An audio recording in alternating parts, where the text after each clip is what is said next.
പുകവലിക്കാത്തവരിലും ശ്വാസകോശാർബുദം കൂടുന്നു. ഈ ലക്ഷണങ്ങൾ ശ്രദ്ധിക്കണം. Hi everyone, welcome back.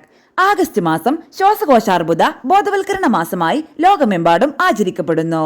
ഏറ്റവും അധികമായി കാണപ്പെടുന്ന ക്യാൻസർ, ഏറ്റവും അധികം ആളുകൾ മരണപ്പെടാൻ കാരണമാകുന്ന ക്യാൻസർ, ഏറ്റവും അധികമായി നമുക്ക് തടയാൻ കഴിയുന്ന ക്യാൻസർ, ഇങ്ങനെ ഏറെ വിശേഷണങ്ങളുള്ള ഒരു രോഗമാണ് ലങ് ക്യാൻസർ അഥവാ ശ്വാസകോശാർബുദം.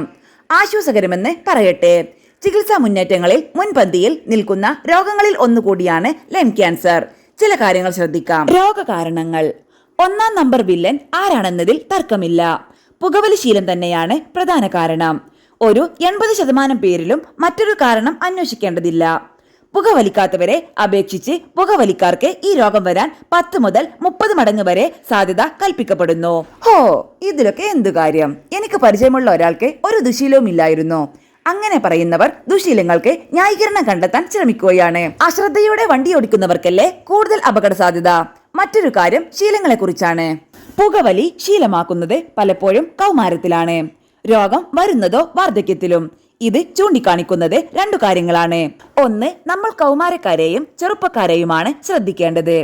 ശീലം തുടങ്ങാതെയും തുടങ്ങിയ ശീലം എത്രയും പെട്ടെന്ന് നിർത്തുകയും ചെയ്താൽ ഈ രോഗം പടിക്ക് പുറത്തു നിൽക്കും. സർക്കാരിനും ചിലത് ചെയ്യാനുണ്ട്. ഇത്രയും അപകടകാരിയായ ഒരു വസ്തു എത്ര എളുപ്പത്തിൽ ലഭ്യമാണെന്നതാണ് ചിന്തിക്കേണ്ട മറ്റൊരു കാര്യം. നിത്യോപയോഗ സാധനങ്ങൾക്ക് ഉണ്ടായ വിലക്കയറ്റം പുകവലി ഉൽപ്പന്നങ്ങൾക്ക് ഉണ്ടായിട്ടില്ല എന്നത് ഒരു വസ്തുതയാണ്. കണക്കുകൾ പരിശോധിക്കുന്നതിലൂടെ ഇക്കാര്യം നമുക്ക് വ്യക്തമായി മനസ്സിലാക്കാൻ കഴിയും. പുകയില ഉൽപ്പന്നങ്ങളുടെ ലഭ്യത കുറയ്ക്കാൻ അതിനുള്ള ടാക്സ് കാലാകാലം വർദ്ധിപ്പിക്കുക എന്നതാണ് ഗവൺമെന്റിന്റെ മുൻപിലുള്ള ഏക പോംവഴി. മറ്റു കാര്യങ്ങൾ നടപ്പാക്കാൻ നമ്മൾ കാണിക്കുന്ന നിശ്ചയദാർഢ്യം ഇക്കാര്യത്തിലും കാണിക്കാൻ അത്ര ബുദ്ധിമുട്ടൊന്നുമില്ല. ഒന്നുമില്ലെങ്കിലും സാധാരണ ജനങ്ങളുടെ ആരോഗ്യത്തെ ബാധിക്കുന്ന ഇത്രയും വലിയൊരു വില്ലനെ തുരത്താൻ മറ്റാരാണ് മുന്നോട്ട് വരേണ്ടത്? പുകയില ഉപയോഗം കാരണം പിന്നീട് ഉണ്ടാകാവുന്ന ആരോഗ്യ പ്രശ്നങ്ങൾക്കായി തുക ചെലവഴിക്കേണ്ടി വരുന്നതും ഇതേ ഗവൺമെന്റ് തന്നെയല്ലേ? ഇതാണ് ശരിയായ വിരോധാഭാസം. പുക വലിച്ചില്ലെങ്കിലും ലങ് ക്യാൻസർ വരാം. പുക വലിക്കാത്തവർക്കും ലങ് ക്യാൻസർ വരാം. മുൻപത്തേക്കാളും അധികമായി 20 വയസ്സിനും 30 വയസ്സിനും ഇടയിലുള്ള സ്ത്രീകൾക്ക് ക്യാൻസർ പിടിപെടുന്നുണ്ട്. പാസീവ് സ്മോക്കിംഗ് എന്ന പേരിൽ അറിയപ്പെടുന്ന പുകവലിക്കാർ പുറന്തള്ളുന്ന അപകടകാരിയായ പുക ശ്വസിക്കുന്നവർക്കും ക്യാൻസർ വരാം. ഇതോടൊപ്പം അന്തരീക്ഷ മലിനീകരണവും പശ്ചാത്തല റേഡിയേഷൻ മൂലവും ലങ് ക്യാൻസർ വരാം. ചില ആളുകൾക്ക് ജനിതകമായും ശ്വാസകോശാർബുദം വരാനുള്ള ഒരു റിസ്ക് ഉണ്ട്. ചുരുക്കി പറഞ്ഞാൽ ശ്വാസകോശാർബുദം വരുന്നത് ഒരു 70 മുതൽ 80% കുറയ്ക്കുവാൻ ശീലങ്ങളിൽ വരുത്തുന്ന മാറ്റവും മൊത്തത്തിൽ നമ്മുടെ സാമൂഹിക അന്തരീക്ഷത്തിൽ വരുത്തുന്ന മാറ്റങ്ങൾ മൂലവും സാധിക്കും. ലക്ഷണങ്ങൾ. ആരംഭത്തിൽ ഈ രോഗം കണ്ടെത്താൻ ബുദ്ധിമുട്ടാണ് എന്നതാണ് രോഗികളും ഡോക്ടർമാരും നേരിടുന്ന ഒരു പ്രധാന പ്രശ്നം.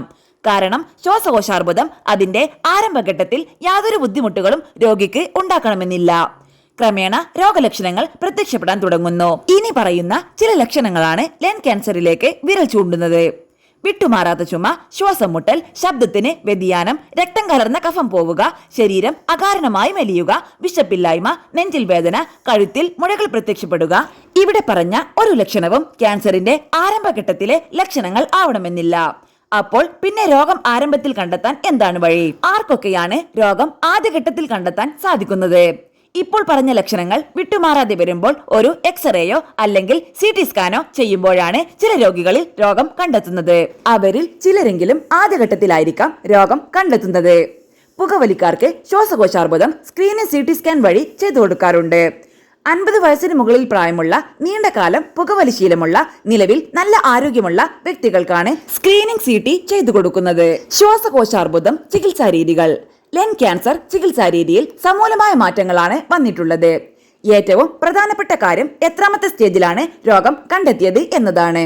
സ്റ്റേജ് 1 മുതൽ 4 വരെ നിലവിലുണ്ട് എന്ന് അറിയാമല്ലോ. 1ാമത്തെയും 2ാമത്തെ സ്റ്റേജിലും രോഗം കണ്ടെത്തിയ വ്യക്തികൾക്ക് ഓപ്പറേഷൻ ചെയ്യുക എന്നുള്ളതാണ് നിലവിലുള്ള രീതി. 3ാം സ്റ്റേജ് രോഗം കണ്ടെത്തുന്ന വ്യക്തികൾക്ക് റേഡിയേഷൻ ചികിത്സയും കീമോതെറാപ്പി മരുന്നുകളും സംയോജിപ്പിച്ചുള്ള ചികിത്സാ രീതിയാണ് അവലംബിക്കുന്നത്. എന്നാൽ 4ാം സ്റ്റേജ് രോഗികൾക്ക് പൊതുവെ കീമോതെറാപ്പി മരുന്നുകളും ടാർഗറ്റഡ് മരുന്നുകളും ഇമ്മ്യൂണോ തെറാപ്പി ചികിത്സയും നൽകി വരുന്നു. പൊതുവായ രീതി ഇങ്ങനെയാണ്. ചെറിയ മാറ്റങ്ങൾ ചില സ്റ്റേജുകളിൽ വന്നേക്കാം.